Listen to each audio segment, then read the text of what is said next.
नसीराबाद लॻ ॻोठ में कबूतरनि जी ॻाल्हि तां क़तल कयल नौजवान जे खून जो जिरगो जवाबदार धुर जो क़तल जो एतराफ़ 42 लखनि खां मथे ॾंड धुरियूं खीरखंड। रिपोर्ट मूजिबि नसीराबाद लॻ ॻोठ जाड़ा वाहूचा में 25 ॾींहं अॻु कबूतरनि जी ॻाल्हि तां छुरा हणी क़तल कयल नौजवान आबिद अली वाहूचो जे खून जो जिरगो कारी मोहम्मद अली उस्मान मुग़ैरी,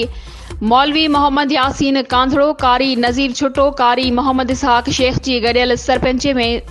शेख मदरसे जे जामे मस्जिद में मक़तूल नौजवान जी अमड़ संदस फरियादी भाव तोड़े जवाबदार धुर जे माण्हुनि ऐं ॻोठाणनि अब्दुल कुदूस वाहूचो ऐं ॿियनि जी मौजूदगी में थियो जिरगे में जवाबदार मुशाहिद वाहूचो मथां मक़तूल नौजवान जो क़तल साबित थियण ते जवाबदार धुर मथां 42,50,000 ॾंड ऐं मेड़ जो फ़ैसिलो ॾिनो वियो।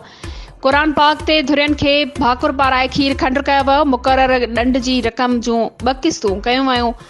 जंहिं तहत जवाबदार धुर पहिरीं क़िस्त 1 जुलाई ऐं ॿी क़िस्त 1 अगस्त ते फरियादी धुर खे अदा कंदी, जंहिं बाद फरियादी धुर जवाबदार धुर खे केस लिखी ॾींदी। सुलह कमेटी जे मेंबरनि पारां अहिड़ो फ़ैसिलो पिणु जारी कयो वियो आहे।